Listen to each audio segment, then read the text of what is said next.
Good morning all of you. Shri भगवान दास तोदी college की online classes में आपका स्वागत है।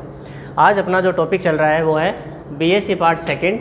अपना पेपर है electronics and solid state devices. इसमें पहली यूनिट अपनी चल रही है। पहली यूनिट में कुछ टॉपिक अपन ने देखे, आगे अपन अध्ययन करते हैं। इससे पहले के लेक्चर में अपन ने अध्ययन किया था superposition theorem. Superposition theorem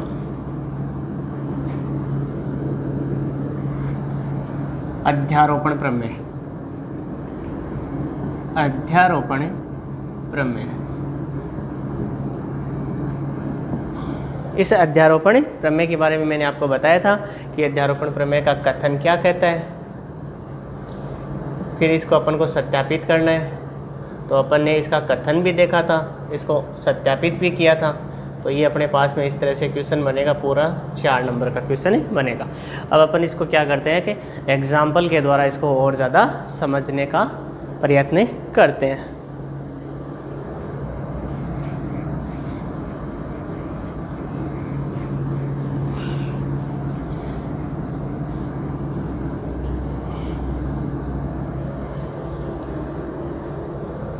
example लिखो आप।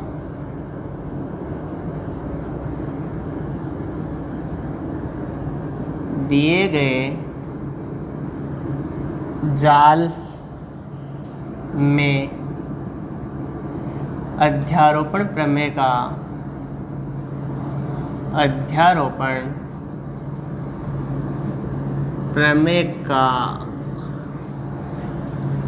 प्रयोग करते हुए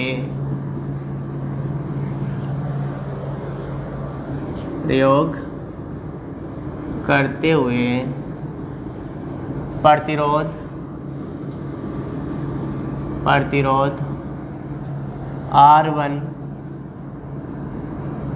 R2 तथा R3 से प्रवाहित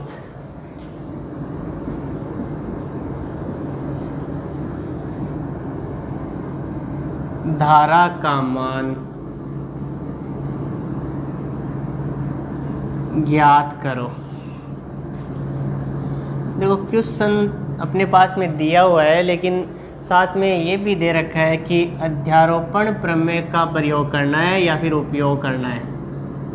ठीक है, अध्यारोपण की प्रमेय का उपयोग करते हुए ही इसे क्वेश्चन को हमें हल करना है। एग्जाम में ऐसे ही दिया हुआ मिलेगा कि दिए गए जाल में थेवेनिन प्रमेय का, आगे अपन अध्ययन करेंगे थेवेनिन प्रमेय के बारे में। थेवेनिन प्रमेय का प्रयोग करते हुए इसी प्रकार अध्ययन करेंगे नॉर्टन प्रमेय का। इसी प्रकार अध्ययन करेंगे अपन समभरण प्रमेय का। अध्ययन करेंगे अपन अधिकतम शक्ति संचरण प्रमेय का। अध्ययन करेंगे अपन मिलर प्रमेय का। तो जैसे क्वेश्चन में दिया हुआ है, हमें उसी प्रमेय का प्रयोग करते हुए क्वेश्चन को हल करना है। क्वेश्चन नोट करो आप।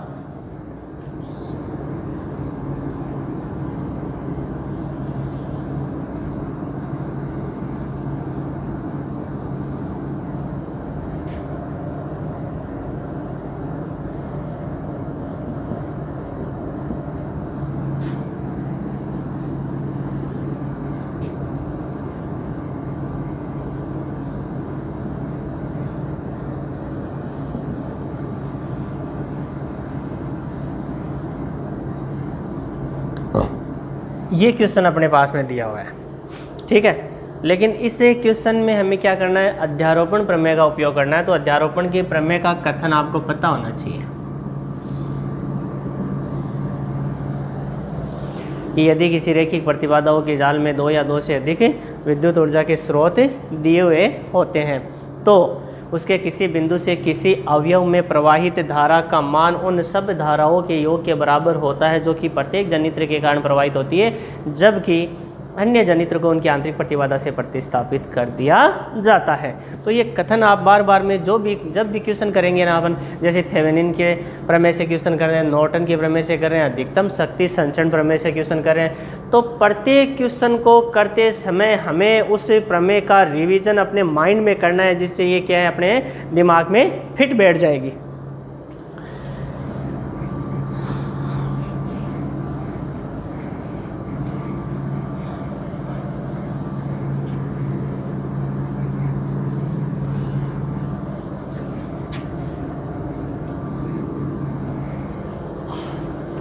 R1, R2, R3 से प्रवाहित धारा का मान ज्ञात करो, और उसके आगे ये भी लिख लेना, क्वेश्चन में आगे लिख लेना, तथा बिंदु A तथा B के मध्य विभवांतर ज्ञात करो। A तथा B के मध्य विभवांतर ज्ञात करो। तो सबसे पहले अपन क्या करते हैं, R1, R2, R3 से प्रवाहित धारा का मान ज्ञात करते हैं, अध्यारोपण की प्रमेय का प्रयोग करते हैं। सबसे पहले अपन क्या करते हैं, 10 वोल्ट की जो बैटरी है उसे उसकी आंतरिक प्रतिबाधा से प्रतिस्थापित करते हैं। नया डायग्राम बनेगा, यहाँ पर बना रहा हूँ मैं।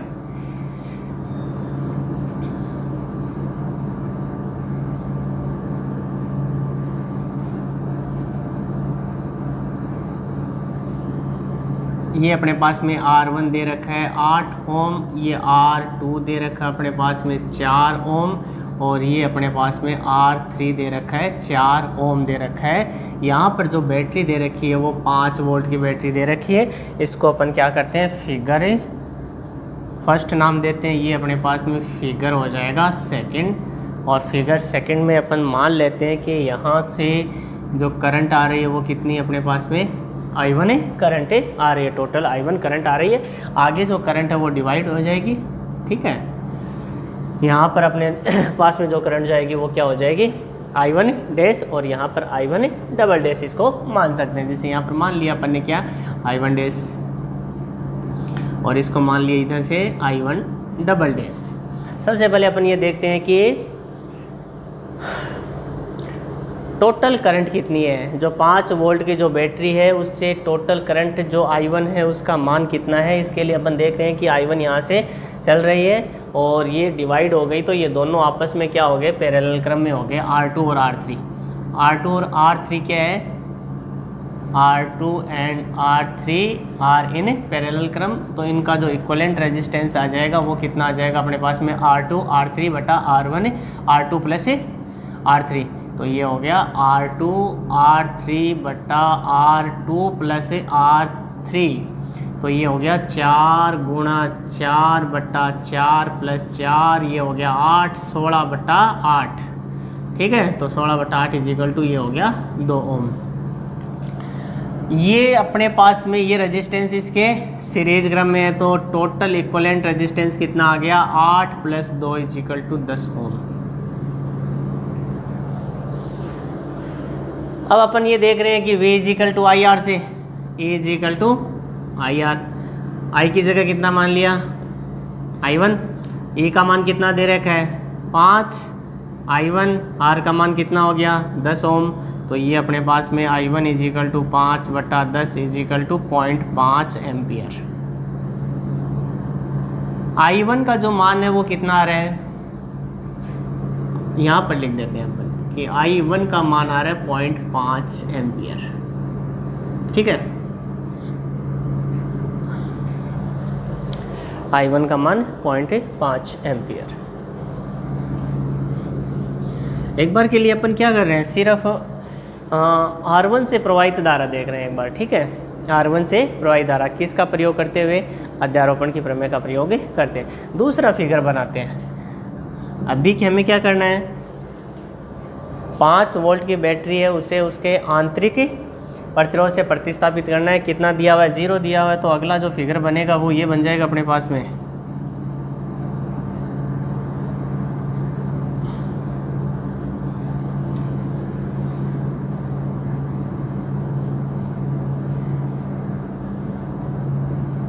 $10 volt R2 is equal to 4 ohm, R1 is equal to 8 ohm, और ये अपने पास में R3 इज इक्वल टू आ गया 4 ओम। ठीक है, यहाँ से अपन मान लेते हैं कि कितनी करंट आ रही है, I2 करंट आ रही है। इधर जाएगी तो वो कितनी आ गई अपने पास में I2 डैश, और इधर जो करंट आ रही है वो I2 डबल डैश। अब हमें क्या ज्ञात करना है, अपन अभी क्या कर रहे हैं, R1 से प्रवाहित धारा का मान ज्ञात करें किसके, अध्यारोपण की प्रमेय की सहायता से। तो सबसे पहले वही प्रोसेस इसमें करना पड़ेगा। देखो टोटल करंट कितनी है, 10 वोल्ट की बैटरी से I2 करंट आ रही है। R1 और R3 क्या है, समांतर क्रम में दे रखे हैं, तो समांतर क्रम में दे रखे हैं तो यहाँ पर जो रेजिस्टेंस आ जाएगा वो आ जाएगा R1 R3 R1 plus R3। ये हो गया अपने पास में 8 गुणा 4, 8 गुणा 4, 8 4 12, ये आ गया 3, 4 3 12, 8/3।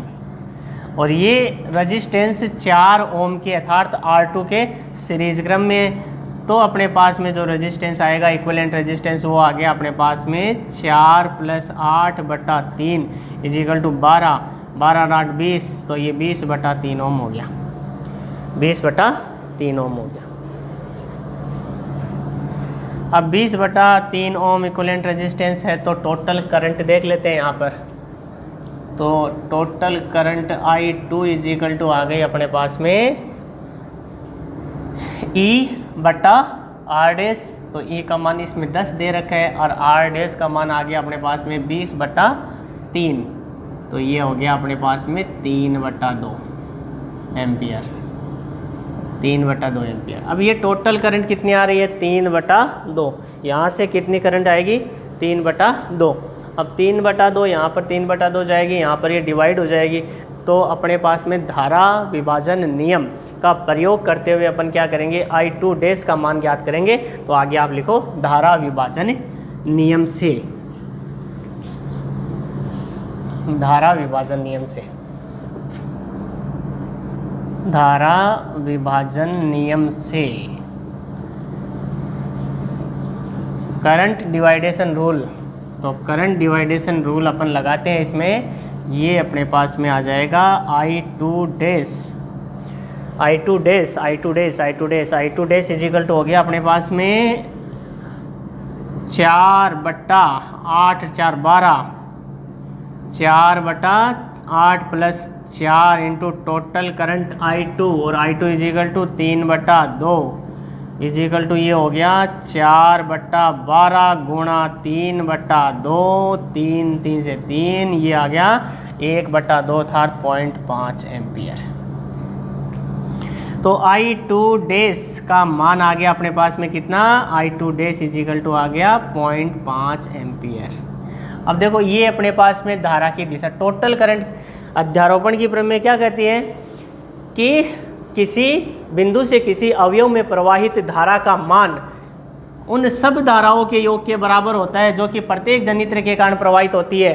देखो इस जनित्र से कितनी थी, I1, जबकि अपन ने इस बैटरी को क्या किया था, इसके आंतरिक प्रतिरोध से प्रतिस्थापित कर दिया। अब नेक्स्ट फिगर में 10 वोल्ट की बैटरी से इस बैटरी के द्वारा इससे प्रवाहित धारा का मान कितना ज्ञात किया अपन ने, 0.5, जबकि अपन ने किसे प्रतिस्थापित कर दिया है, 5 वोल्ट की बैटरी को आंतरिक प्रतिरोध से प्रतिस्थापित कर दिया। लेकिन देखने की बात यह है कि जब अपन इसको रिप्लेस कर रहे हैं तो यहाँ पर जो I1 की जो डायरेक्शन दे रखी है, I1 की डायरेक्शन क्या है, I1 की डायरेक्शन है ये वाली, और इधर देखो I2 डैश, और I2 डैश की डायरेक्शन क्या दे रखी है, ये डायरेक्शन दे रखी है। ठीक है, तो यहाँ पर अगर I1 पॉजिटिव है तो I2 डैश क्या हो गया, नेगेटिव। तो इस तरह से अपन देखते हैं कि R1 से प्रवाहित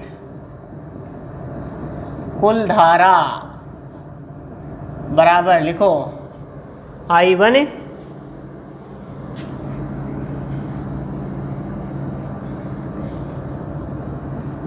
प्लस की जगह माइनस आ जाएगा I2 डैश।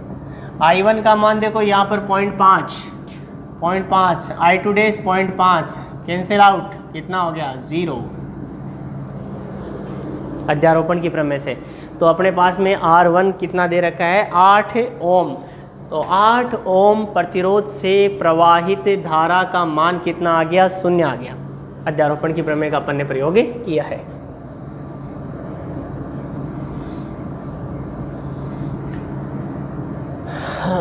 अब अपन देखते हैं, देखो R2 देख लेते हैं। अभी तो अपन ने क्या किया?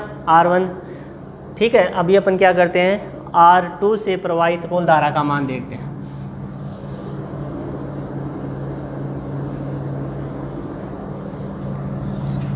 वापस आ जाते हैं, इसी फिगर में आ जाओ। इस फिगर में आते हैं तो टोटल करंट अपन ने ज्ञात करी थी। देखो टोटल करंट I1 का मान ज्ञात किया था। टोटल करंट कितनी आ रही थी अपने पास में? यहाँ से ये वाली करंट है 0.5 एम्पियर। इक्विवेलेंट रेजिस्टेंस कितना है? 10। तो यहाँ पर 5/10 कितना हो गया अपने पास में? 0.5 एम्पियर। अब 0.5 एम्पियर कुल धारा है, तो ये दोनों आपस में क्या है? पैरेलल में है। तो R2 = 4 ओम से प्रवाहित धारा। R2 बराबर 4 ओम से प्रवाहित धारा बराबर करंट डिवाइडेशन रूल लगाते हैं। 4 + 4 8 इंटू कुल करंट 0.5 अर्थात 1/2। ये हो गया अपने पास में 2.25 एम्पियर। 0.25 एम्पियर, ठीक है। अब अपन दूसरे फिगर में आते हैं। दूसरे फिगर में R2, दूसरे फिगर में R2। और R2 की जब अपन बात करें तो टोटल करंट कितनी आ रही है? I2 का मान अपन ने ज्ञात किया था कितना? 1.5 एम्पियर। 1.5। अब वापस अपन देखते हैं, देखो ये R2, इस फिगर में R2 की दिशा ये है और इस फिगर में R2 की दिशा ये है। और टोटल कुल धारा कितनी हो गई? R2 से प्रवाहित कुल धारा R2 = 4 ओम से प्रवाहित कुल धारा। अगर इसे पॉजिटिव मानते हैं तो इसे पॉजिटिव मानेंगे तो ये 0.25, तो ये अपने आप ही क्या हो गया? नेगेटिव हो गया। तो ये आ गया माइनस का 1.25 एम्पियर। और माइनस 1.25 एम्पियर का मतलब ये हुआ कि वास्तव में इस R2 से प्रवाहित धारा की दिशा ये वाली होगी। जैसे अपन ने इसे पॉजिटिव माना था ना, तो ये वास्तव में प्रैक्टिकली जो धारा प्रवाहित होगी वो इस डायरेक्शन में प्रवाहित होगी, ना कि इस डायरेक्शन में प्रवाहित होगी। ये तो अपन ने मानना था, अपनी सुविधा के लिए अपन मान के चले, लेकिन यहाँ पर पता चल गया माइनस डायरेक्शन आने का मतलब क्या हो गया? माइनस डायरेक्शन आने का मतलब इसमें करंट इस दिशा में फ्लो होगी। नेक्स्ट देखते हैं अपन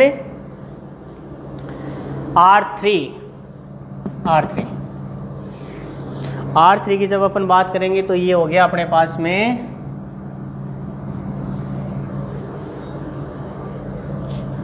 R3 से प्रवाहित धारा अपन मान रहे हैं I1 डबल डैश। तो I1 double dash = current डिवाइडेशन rule लगाते हैं। 4/4 + 4 8 गुणा कुल धारा कितनी आ गई? यहाँ पर अपन देख रहे हैं कुल धारा 0.5 = वही हो जाएगा अपने पास में 2.25 एम्पियर।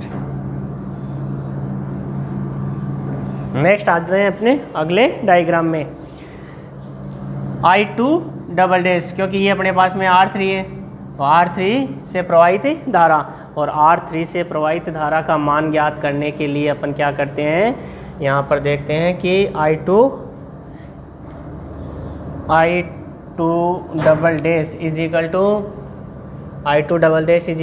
ये दोनों अपने पास में क्या दे रखे हैं? पैरेलल में दे रखे हैं। तो ये ऊपर आ जाएगा अपने पास में 8 + 4 गुणा कुल धारा। और कुल धारा का मान कितना हो गया? I2 = 1.5 = 3/2। तो 3/2 हो गया। ये अपने पास में आ जाएगा 8/12 गुणा 3/2। ये हो गया 4, ये 8, ये आ गया अपने पास में 1 एम्पियर। अब देखो अपने पास में I2 डबल डैश R3 से प्रवाहित धारा की दिशा इस फिगर में तो ये हो गई, और इस फिगर में ये वाली डायरेक्शन, दोनों सेम ही डायरेक्शन है। तो R3 से प्रवाहित कुल धारा कितनी आ जाएगी? R3 से प्रवाहित कुल धारा तो R3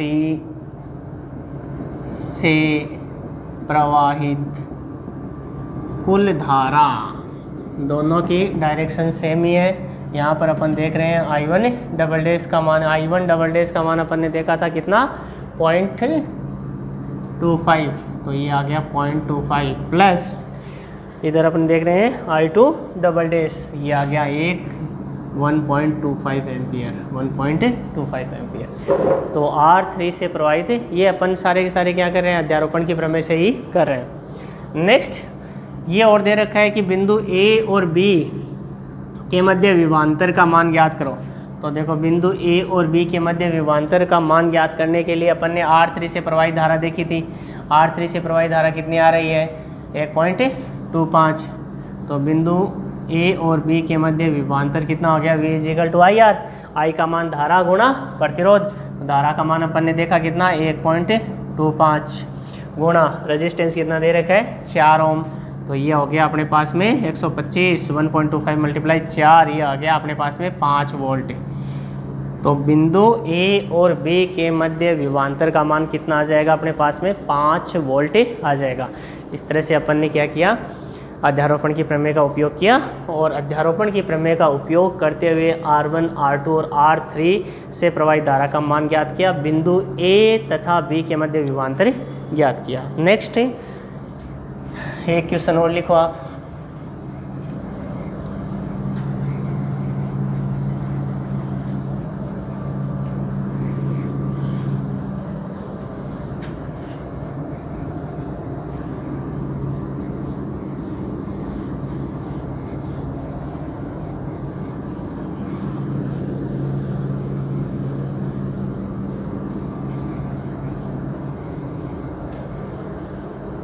क्वेश्चन लिखो,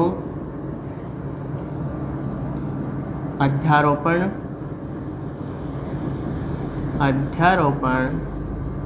प्रमेय का उपयोग करते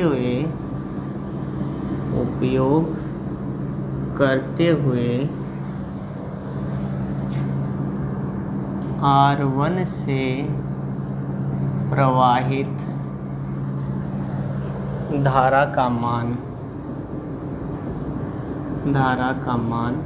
ज्ञात करो। अध्यारोपण की प्रमेय का उपयोग करते हुए हमें क्या करना है, R1 से प्रवाहित धारा का मान ज्ञात करना है। ये अपने पास में फिगर दे रखा है।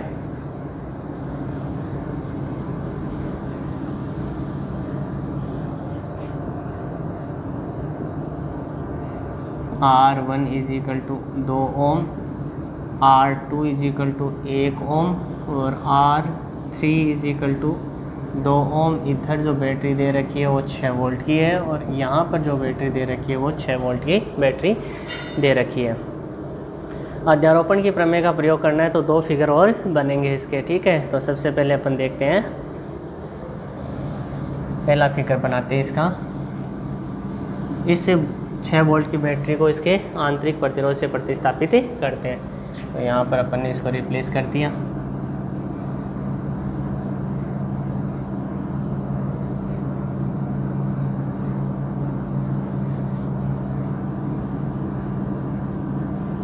ये अपने पास में R1 = 2 ओम, R2 = 1 ओम और R3 = 2 ओम, ठीक है। ये अपने पास में 6 वोल्ट की बैटरी है। यहाँ से मान लेते हैं करंट कितनी आ रही है, I1 करंट आ रही है, डिवाइड हो जाएगी इधर। तो ये दोनों आपस में क्या है, पैरेलल क्रम में है। तो इनका जो रेजिस्टेंस आ जाएगा वो कितना आ गया अपने पास में, 1 × 2/1 + 2 3। तो ये आ गया 2/3। 2/3 इस 2 के क्या है, सीरीज़ में है। तो इक्विवेलेंट रेजिस्टेंस आ जाएगा 2 + 2/3, 3 दूनी 6, 2 8, 8/3 ओम, 8/3 ओम। और 8/3 ओम होने के कारण I1 का मान कितना आ गया अपने पास में, तो I1 का मान आ जाएगा I1 = E/R। तो ये 6/8/3, तो ये हो गया अपने पास में 3, 4, 9/4 एम्पियर, 9/4 एम्पियर। दूसरा फिगर बनाते हैं अपन, इससे रिप्लेस करते हैं इसके आंतरिक प्रतिरोध से, तो इसे रिप्लेस कर दिया अपन ने।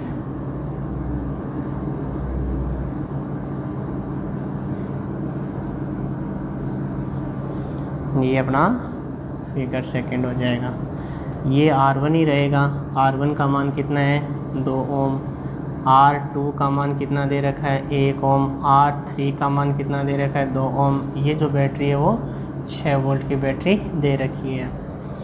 सबसे पहले अपन क्या करते हैं, यहाँ से जो करंट है वो कितने मान रहे हैं अपन I2, तो I2 का मान ज्ञात करते हैं। I2 का मान ज्ञात करने के लिए R1 और R3 ये दोनों आपस में क्या है पैरेलल में, और पैरेलल में होने के कारण इनका जो रेजिस्टेंस आ जाएगा वो ये रेजिस्टेंस आ जाएगा अपने पास में 2 गुणा 2 बटा 2 प्लस 2 4, 4 से 4 1 ओम आ गया। ये 1 ओम 1 ओम के क्या है तो इक्वलेंट रेजिस्टेंस आ गया 1 + 1 = 2 ओम। ठीक है, अब 2 ओम आने के कारण टोटल जो करंट आ गई I2 का मान आ गया 6 और 6/2 = 3 एम्पियर। तो ये 3 एम्पियर कुल धारा है, लेकिन यहाँ पर जो करंट डिवाइड हो रही है इसको अपन ने I2 डैश मान लिया और ये I2 डबल डैश है। तो सबसे पहले अपन क्या करते हैं I2 डैश का मान ज्ञात करते हैं धारा विभाजन नियम से। तो I2 डैश = कितना हो गया अपने पास में I2 डैश = 2 बटा 2 + 2 4 गुणा कुल धारा, और कुल धारा कितनी है अपने पास में 3, तो ये आ गया 3/2 एम्पियर। 3/2 एम्पियर। अब देखो ये डायरेक्शन अपने पास में अपोजिट है दोनों की, इसे पॉजिटिव मानते हैं और पॉजिटिव मानते हैं, तो ये देखो अपने पास में 9/4, तो कुल धारा R1 से प्रवाहित